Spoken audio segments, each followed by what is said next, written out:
नमस्कार दोस्तों, मैं आज आपके सामने लेकर आ रहा हूँ SBN ई लर्निंग की ऑनलाइन क्लासेस। SBN सरस्वती बाल निकेतन उच्च माध्यमिक विद्यालय हरसोर की ऑनलाइन क्लासेस के तहत अपन मेरे पहले वीडियो में अपन ने पढ़ा था सॉलिड स्टेट में हमने देखा था क्रिस्टलीय जालक तक। हमने क्रिस्टलीय जालक से पहले की जो जानकारी दी थी वो मैंने दी थी। आज अपन देखते हैं क्रिस्टलीय जालक व एकक कोष्टिका।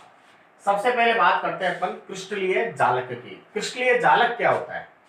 क्रिस्टलीय जालक का मतलब ये होता है कि किसी ठोस में अवयव कण, अगर मान लीजिए कोई ठोस पदार्थ है जिसमें अवयव कण एक नियमित और निश्चित अवयव कण जो होते हैं वो नियमित और निश्चित यदि उनकी पुनरावृत्ति हो तो इस प्रकार से बनने वाले ठोस को अपन क्रिस्टलीय जालक कहते हैं।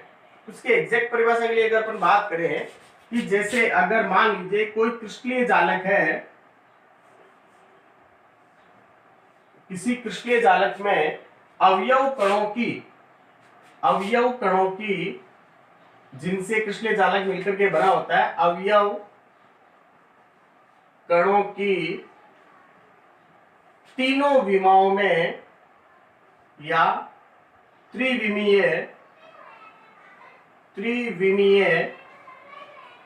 अवयव कणों की त्रिविमीय नियमित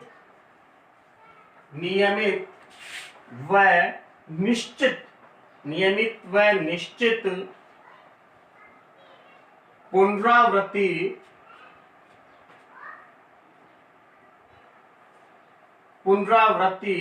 नियमित व निश्चित पुनरावृत्ति हो तो बनने वाली संरचना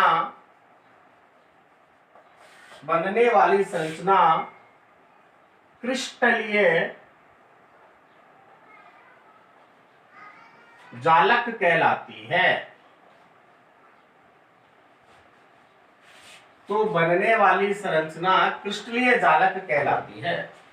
अर्थात कि यदि अपन अवयव कणों की, अगर इन अवयव कणों को मैं तीन विमाओं में लेकर चलूं, ऐसे ये एक विमा आ गई, अगर इसके ऊपर अपन दूसरे अवयव कणों को रखेंगे तो दूसरी विमा आ गई, और इसी प्रकार से अगर मैं इनकी ऊंचाई में ले लूं, जैसे अगर अपन बात करें ये डस्टर है, अगर अपन अवयव कणों को एक लाइन में अगर इस प्रकार से जमाएं वन साइड, फिर इसकी ये चौड़ाई आ गई टू साइड, ये दो तरीके से अगर अपन इनको जमाते हैं तो ये हो गई इनकी द्विविमीय। और अब इनके ऊपर अवयव कणों को अपन इसके ऊपर एक के ऊपर ऐसे रखेंगे तो इसकी मोटाई आ जाएगी, तो ये तीनों विमाएं आ जाएगी। अर्थात कि किसी ठोस में अवयव कणों को तीनों विमाओं में नियमित व निश्चित पुनरावृत्ति की जाए तो उससे जो ठोस बनता है उसे क्रिस्टलीय जालक कहते हैं। तो उससे बनने वाले ठोस को अपन क्या बोलेंगे? क्रिस्टलीय जालक कहते हैं। अब बात करते हैं तो जितने भी क्रिस्टलीय जालक होते हैं, क्रिस्टलीय जालक में जितने भी अवयव कण होते हैं, जैसे मान लीजिए ये अवयव कण है, क्रिस्टलीय जालक में जितने भी अवयव कण होते हैं, ये इसके जो कोने होते हैं इनको सदैव अवयव कणों से प्रदर्शित किया जाता है। तो जितने भी अवयव कण होते हैं उन्हें बिंदु के द्वारा, अवयव कणों को बिंदु, इनको अपन बोलेंगे बिंदु, अवयव कणों को बिंदु के द्वारा प्रदर्शित किया जाता है और इन बिंदुओं को अपन बोलते हैं एफ केंद्र। इन बिंदुओं को अपन क्या बोलते हैं? एफ केंद्र कहते हैं। और यदि इन बिंदुओं को आपस में मिला दिया जाए सरल रेखाओं द्वारा, यदि इन बिंदुओं को आपस में सरल रेखाओं के द्वारा मिला दिया जाए तो एक क्रिस्टलीय जालक का निर्माण होता है, एक निश्चित क्रिस्टलीय जालक का निर्माण होता है। तो यह संरचना कहलाती है, या इस प्रकार से हमारे को क्रिस्टलीय जालक प्राप्त होता है। अब अगर अपन बात करें क्रिस्टलीय जालक के बाद में, अगर हमारा अगला आता है एकक कोष्टिका क्या होती है, देखते हैं अपन एकक कोष्टिका के बारे में।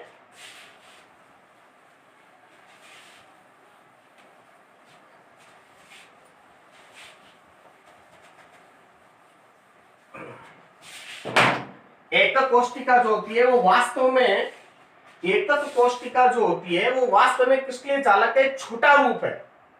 वास्तव में वो क्रिस्टलीय जालक का एक छोटा रूप है। जैसे अगर अपन बात करें एकक कोष्टिका का मतलब जैसे एक दीवार है जिसे अपन ईंटों से बनाते हैं। मान लीजिए एक दीवार है जिसको आपने ईंटों से बनाया है, तो उस दीवार की लंबाई हो गई, चौड़ाई हो गई और उसकी ऊंचाई हो गई। तो लंबाई, चौड़ाई और ऊंचाई जो आ रही है उसके अंदर हमने एक ईंट, फिर दूसरी, तीसरी, चौथी, पांचवी एक लाइन में ऐसे रखा, फिर उसके साइड में डबल ईंट के लिए 1 2 3 4 5 ऐसे रखा अपने ईंटों को। जैसे ये ईंटें अपन ने रखी हो, एक, फिर इसके पास में एक रखी, 2, फिर इसके ऊपर रखी, तो इस प्रकार से ये ऊपर आ जाएगी। अपन इसको 3 डायमेंशनल बोर्ड पर दर्शाया नहीं जा सकता है। तो ये एक विमा में आ गई, ये दूसरी विमा में, और इसके ऊपर जो आएगी ऐसे वो तीसरी 3 डायमेंशनल आ गई। तो इनसे मिलकर के क्रिस्टलीय जालक बनता है। अब अपन हमारे बात चल रही है एकक कोष्टिका की, तो एक ये छोटी से छोटी इकाई, ये एक छोटी इकाई मान लीजिए ईंट है, ये छोटी इकाई है जिसकी नियमित और निश्चित पुनरावृत्ति से क्रिस्टलीय जालक की वह या किसी पदार्थ की वह छोटी से छोटी इकाई जिसकी नियमित व निश्चित पुनरावृत्ति से क्रिस्टल जालक का निर्माण होता हो, उसे हम एकक कोष्टिका कहते हैं। उसे अपन क्या बोलेंगे? एकक कोष्टिका। वापस समझिए मेरी बात एक बार फिर। एक दीवार है, दीवार को हमने ईंटों से बनाया है, तो जो ईंट है वह उस दीवार की सबसे छोटी से छोटी इकाई हो गई। वह जो दीवार की जो ईंट है वह उसकी छोटी से छोटी इकाई हो गई, जिसकी लगातार नियमित और निश्चित पुनरावृत्ति करने से हमें एक दीवार का निर्माण, हमें एक दीवार प्राप्त होती है। वह दीवार एक क्रिस्टलीय जालक की भांति होती है। तो ठीक उसी तरीके से किसी ठोस में, किसी क्रिस्टलीय जालक में अवयव कणों की नियमित व निश्चित पुनरावृत्ति से क्रिस्टलीय जालक का निर्माण होता है, तो वह उसकी छोटी से छोटी इकाई एकक कोष्टिका कहलाती है। अर्थात यहां से परिभाषा निकलती है कि क्रिस्टलीय जालक की वह छोटी से छोटी इकाई जिसकी नियमित व निश्चित पुनरावृत्ति से क्रिस्टलीय जालक का निर्माण होता हो, उसे हम एकक कोष्टिका कहते हैं।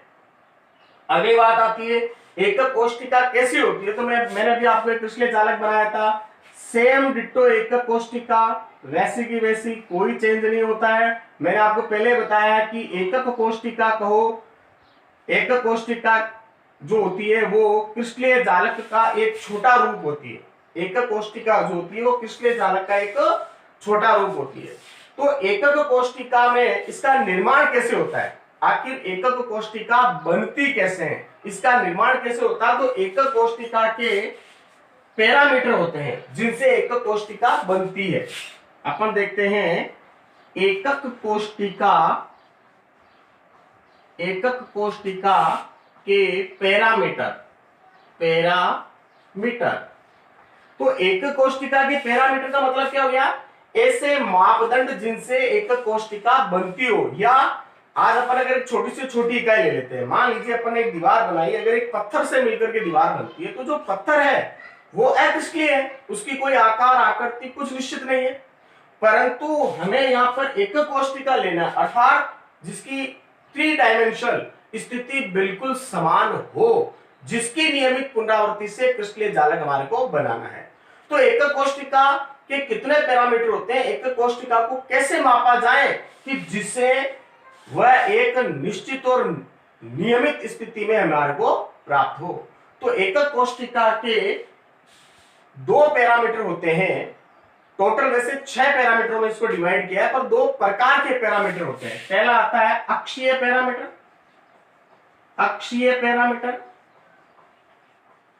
और दूसरा आता है इसका कोणीय पैरामीटर।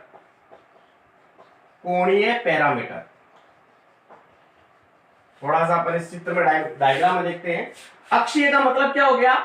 जैसे ये इसकी लंबाई हो गई जो अक्ष के अंदर आता हो, ये चौड़ाई हो गई, ये मान लीजिए ऊंचाई कुछ भी, ये ये इसकी जो लंबाई इससे प्रदर्शित कर रहे हैं, ये मान लीजिए x, यहां से यहां तक की जो लंबाई आ गई, मान लीजिए ये a, ये b, तो ये दूरी कितनी हो गई x।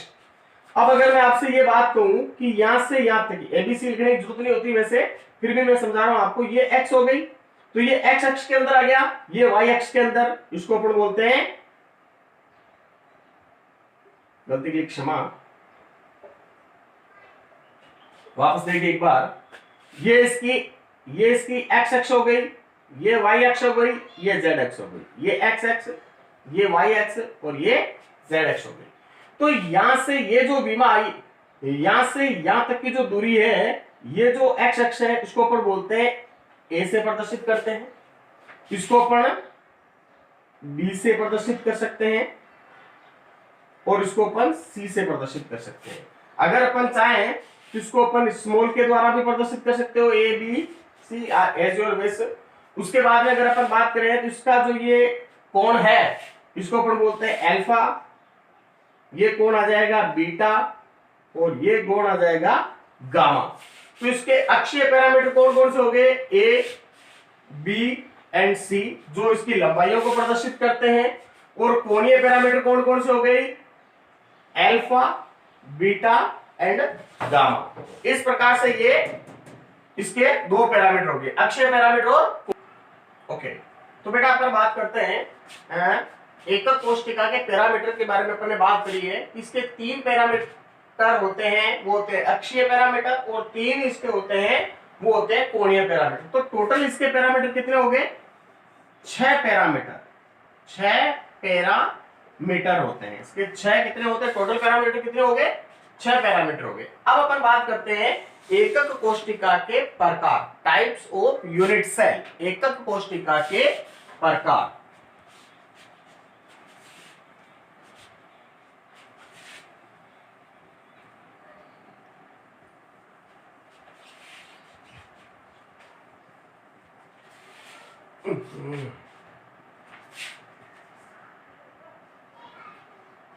एकक कोष्ठिका के प्रकार। अगर अपन बात करें एकक कोष्ठिका के प्रकार के बारे में, तो दो प्रकार की एकक कोष्ठिका होती है। पहली, जिसको अपन कहते हैं प्रिमिटिव या आद्य एकक कोष्ठिका, आद्य एकक कोष्ठिका, और दूसरी जो होती है उसको अपन कहते हैं केंद्रित एकक कोष्ठिका, सेंटर्ड यूनिट सेल, केंद्रित एकक कोष्ठिका, केंद्रित एकक कोष्ठिका, आद्य एकक कोष्ठिका और केंद्रित एकक कोष्ठिका। पहले अपन पढ़ते हैं आद्य एकक कोष्ठिका को। आद्य एकक कोष्ठिका क्या होती है, इसके बारे में थोड़ी जानकारी लेते हैं। आद्य एकक कोष्ठिका का मतलब क्या होता है, ऐसी एकक कोष्ठिका जिसमें अवयव कण, ऐसी एकक कोष्ठिका जिसमें अवयव कण केवल उसके केंद्रों पर डिपेंड, केवल उसके केंद्रों पर उपस्थित रहते हो, इसको अपन बोलते हैं आद्य एकक कोष्ठिका। ऐसी एकक कोष्ठिका जिसमें अवयव कण केवल उसके केंद्रों पर उपस्थित रहते हो, उसे अपन कहते हैं आद्य एकक कोष्ठिका। अगला आता है केंद्रित एकक कोष्ठिका। नंबर 2 से आती है सेंटर्ड यूनिट सेल। तो केंद्रित एकक कोष्ठिका, केंद्रित एकक कोष्ठिका को अपन ने आगे 3 भागों में डिवाइड किया है। पहला भाग इसका आता है, पहले इसको अपन बोलते हैं काय केंद्रित एकक कोष्ठिका, body centred unit cell, BCC, या बॉडी सेंटर्ड क्यूबिट, हिंदी में कहते हैं इसको काय केंद्रित एकक कोष्ठिका, काय केंद्रित एकक कोष्ठिका। तो काय केंद्रित एकक कोष्ठिका कैसी होती है, देखिए काय केंद्रित जो एकक कोष्ठिका होती है जिसमें अवयव कण,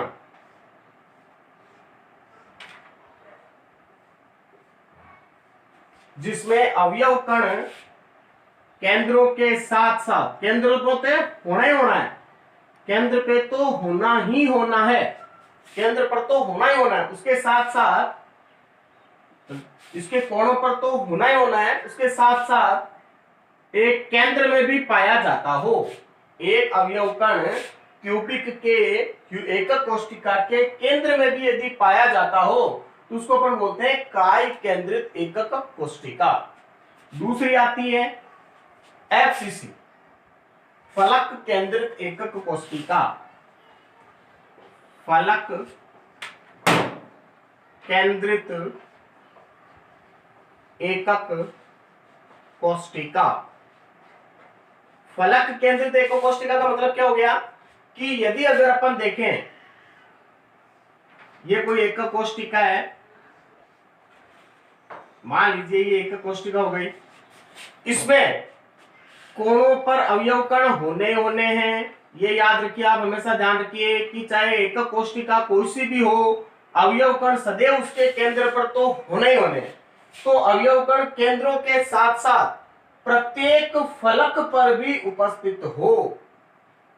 प्रत्येक फलक पर भी, घन के एकक कोशिका के प्रत्येक फलक पर उपस्थित हो तो उसे अपन कहते हैं फलक केंद्रित एकक कोशिका। तो अगर अपन बात करें एक घन के फलक कितने होते हैं, एक घन के 6 फलक होते हैं। जैसे अगर अपन देखें तो जैसे मेरा डस्टर है, इस डस्टर की फलके अगर अपन इसको थोड़ा घन माने तो इसकी फलके मान लीजिए बराबर है, तो इसकी फलके 6 है, 1 2 3 4 5 और 6, इसकी 6 फलके हमारे पास। तो ठीक उसी प्रकार से इसकी 6 फलके हैं। तो अवयव कण जो है वो कोणों के साथ साथ प्रत्येक फलक पर भी उपस्थित है। कैसे, जैसे ऊपर वाली फलक है, ये एक अवयव कण, उसके बाद में ये साइड वाली फलक आ गई, इसके ऊपर एक कण अवयव कण, उसके बाद में ये सामने वाली फलक आ गई, सामने वाली, उसके ऊपर ये एक अवयव कण, उसके बाद में ये नीचे वाली फलक आ गई, उसके ऊपर ये एक अवयव कण, उसके बाद में ये साइड वाली फलक आ गई, उसके ऊपर एक अवयव कण, और ये पीछे वाली जो लास्ट वाली अवयव फलक है उसके ऊपर ये अवयव कण। तो टोटल कितने हो गए देख लीजिए, 1 2 3 4 5 6 फलके, 6 के 6 पर अवयव कण आ गए। तो ऐसी एकक कोशिका को अपन बोलते हैं फलक केंद्रित एकक कोशिका। उसके बाद में नंबर तीसरी, थर्ड आती है जिसको अपन बोलते हैं अंत्या केंद्रित एकक कोशिका। अंत्या केंद्रित एकक कोशिका। अंत्या केंद्रित एकक कोशिका में क्या होता है बेटा, इसके अंदर क्या होता है कि कोनों पर तो होना ही होना है। हमने पढ़ा है कि भाई कोनों पर, मैंने बताया आपको कि सारी आद्य कोशिका की तरह तो व्यवहार करेगी, अर्थात कोनों के ऊपर तो है ही अवयव कण, कोनों के ऊपर तो अवयव कण है ही है। तो फिर इसके अलावा दो कोई सी भी ऐसी फलके जो एक दूसरे के विपरीत हो, मान लीजिए हमारा डस्टर है तो इसके दो फलके विपरीत, ये या ये या आपके सामने वाली, या ये या नीचे वाली, इन 6 फलकों में से किन्हीं भी दो विपरीत फलकों पर भी यदि अवयव कण पाए जाते हो तो उसको अपन बोलते हैं अंत्या केंद्रित एकक कोशिका। मान लीजिए एक इस तरफ आ रहा है तो दूसरा इसके विपरीत आएगा, तो ये कहलाती है अंत्या केंद्रित एकक कोशिका। तो इस प्रकार से हमने एकक कोशिका के बारे में जानकारी ली, एकक कोशिका को पढ़ा। एकक कोशिका के प्रकार, एकक कोशिका 2 प्रकार की होती है, आद्य एकक कोशिका और दूसरी होती है केंद्रित एकक कोशिका। आद्य एकक कोशिका जिसमें अवयव कण केवल केंद्रों पर पाए जाते हो। उसके बाद में आती है केंद्रित एकक कोशिका, 3 प्रकार की होती है, जिसके अंदर पहला काय केंद्रित एकक कोशिका जिसमें कोनों के साथ साथ अवयव कण उसके केंद्र पर उपस्थित हो, काय केंद्रित, फलक केंद्रित जिसमें कोनों के साथ साथ प्रत्येक फलक पर भी पाए जाते हो, फलक केंद्रित, और अंत्या केंद्रित जिसमें कोनों के साथ साथ दो विपरीत फलकों पर भी यदि अवयव कण पाए जाते हो तो उसको अपन कहते हैं अंत्या केंद्रित एकक कोशिका। ओके, अब अगर अपन आगे बात चलती है एकक कोशिकाओं के बारे में, तो उसके बाद में अगर अपन पढ़ते हैं तो कि प्रत्येक एकक कोशिका को, इसके बाद में अगर अपन आगे चलावे तो अपन देखते हैं अवयव कणों के बारे में कि आद्य एकक कोशिका में अवयव कणों की संख्या कितनी आएगी, केंद्रित एकक कोशिका में अवयव कणों की संख्या कितनी आएगी। इससे पहले अगर अपन देखें तो इनके पैरामीटर के आधार पर एकक कोष्टिकाओं को कितने भागों में बांटा गया वो पढ़ेंगे अपन पहले, उसके बाद में अवयव कोणों की समझाऊंगा मैं। पहले अपन पढ़ते हैं पैरामीटर के आधार पर एकक कोष्टिका। पैरामीटर के आधार पर एकक कोष्टिका को 7 भागों में बांटा गया है। एकक कोष्टिका को पैरामीटर के आधार पर 7 भागों में बांटा गया है। वो 7 भाग कौन कौन से हैं अपन सामने बना करके देखते हैं। ओके बेटा, तो पैरामीटर के आधार पर एकक कोष्टिका के पैरामीटर के आधार पर एकक कोष्टिका के पैरामीटर के आधार पर हमने इसको 7 भागों में डिवाइड किया गया है। It's not important for your exam, but थोड़ा हमें इसका नॉलेज होना चाहिए। आगे अगर अपन अपर कक्षाओं में जाते हैं या जैसे बड़ी एग्जाम जो अपन फाइट करते हैं उसके अंदर इसके कई बार क्वेश्चन पूछे जा सकते हैं।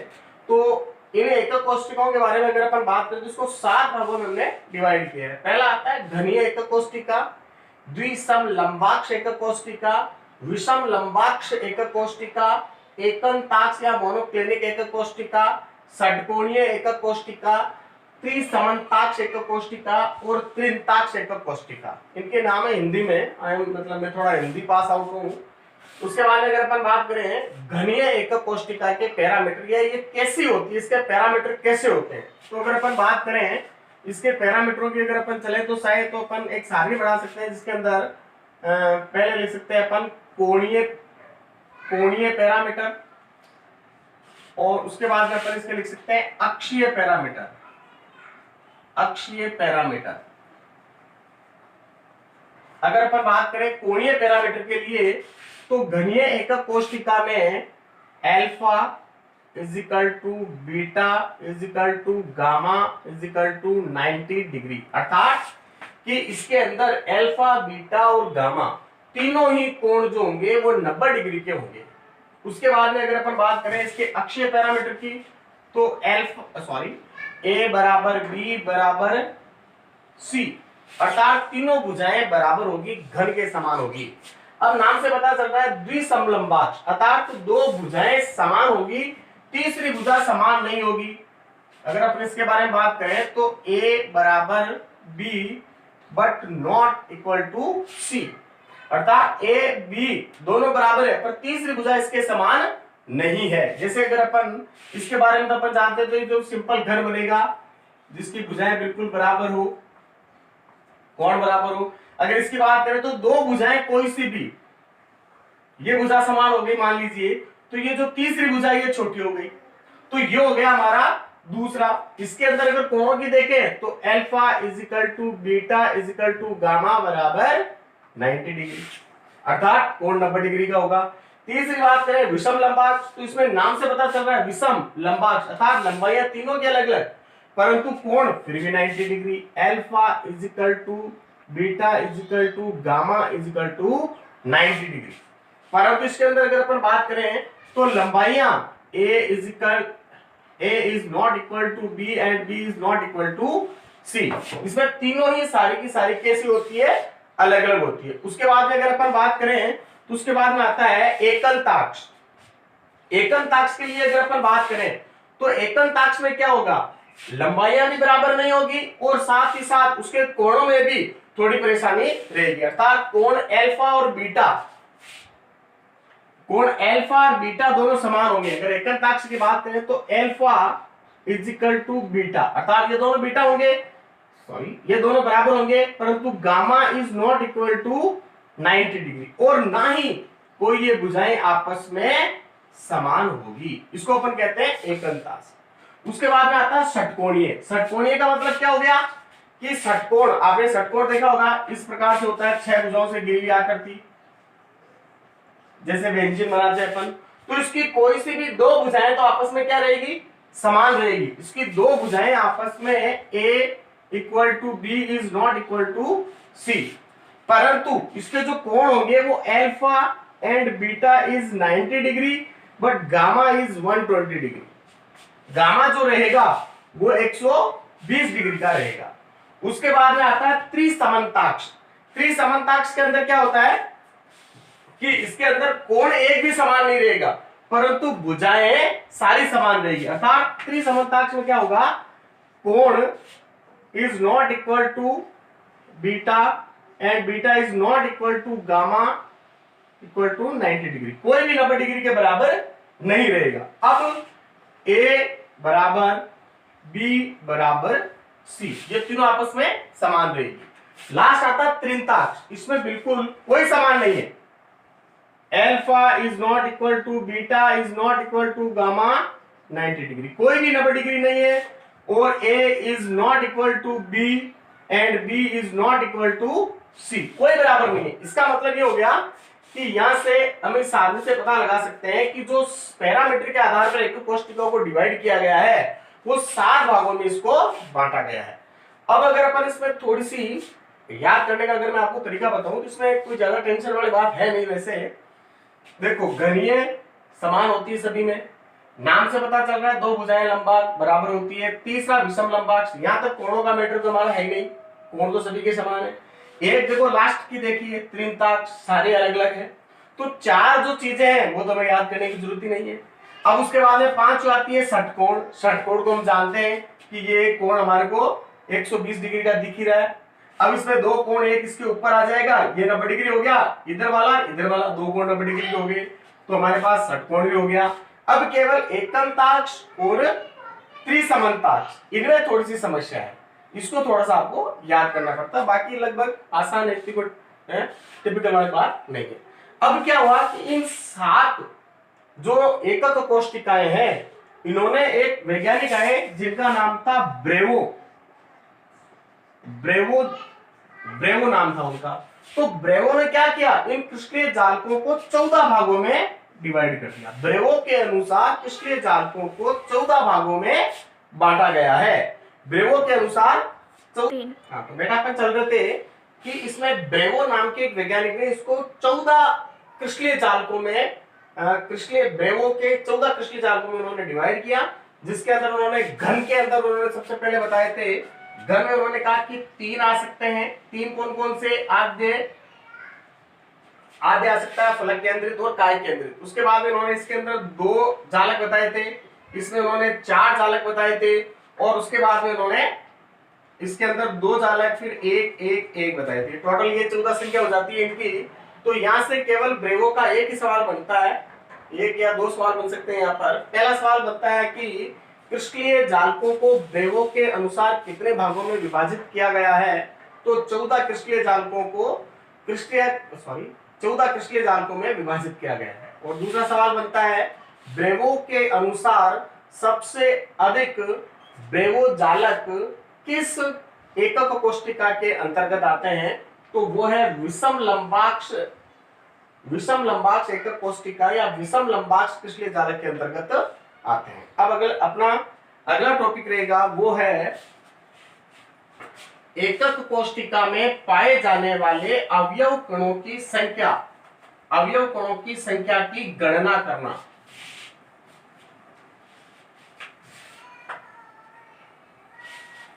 अवयव कणों की संख्या की गणना करना। तो अवयव कणों की संख्या की गणना कैसे की जाती है? देखिए, अवयव कणों की संख्या, अवयव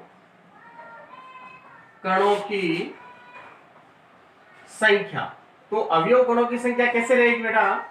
देखिए, क्रिस्टलीय जालक में अवयव कणों की संख्या, तो अगर अपन सबसे पहले देखते हैं, पहली है आद्य एकक कोष्टिका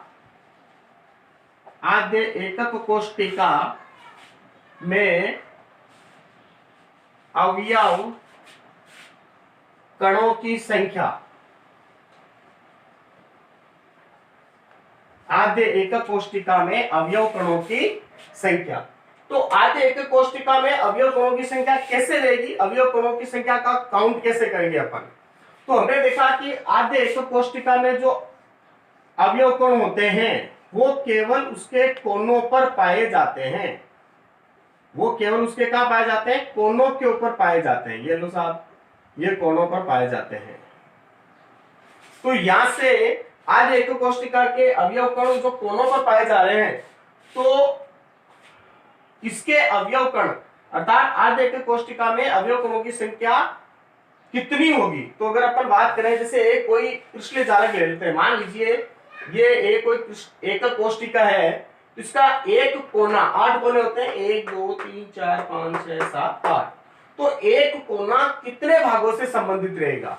मान लीजिए मेरे पास एक छोटा सा लकड़ी का टुकड़ा है, जैसे मान लीजिए इसके 8 कोने हैं, 1 2 3 4 5 6 7 8, तो ये एक कोना है, वो कितने अन्य एकक कोष्टिकाओं से घिरा हुआ रहेगा, कितना भाग रहेगा? मान लीजिए एक अवयव कण मैंने यहाँ रख दिया, मान लीजिए एक लड्डू रखा मैंने यहाँ पर, अब इसके पास मैंने दूसरा एक ऐसा कैसी क्रिस्टल जालिका रखी, एक कोष्टिका रखी, तो कितने भागों में आ गया? 2 भाग। इसके बाद में यहाँ पर रखेंगे तीसरा, यहाँ रखेंगे चौथा, तो 4 भाग तो नीचे आ गए, और 4 मैं इसके ऊपर रख सकता हूं। इसका मतलब ये हो गया कि एक लड्डू को 8 एकक कोष्टिकाओं के द्वारा, या 8 एकक कोष्टिकाएं उस लड्डू को स्पर्श कर रही है। तो इसका मतलब ये हो गया कि एक लड्डू जो है वो 8 भागों में मिले बटेगा। तो इस एक को कितना भाग मिला? 1/8। तो इसमें एक एकक कोष्टिका को प्राप्त भाग इनटू कोनों की संख्या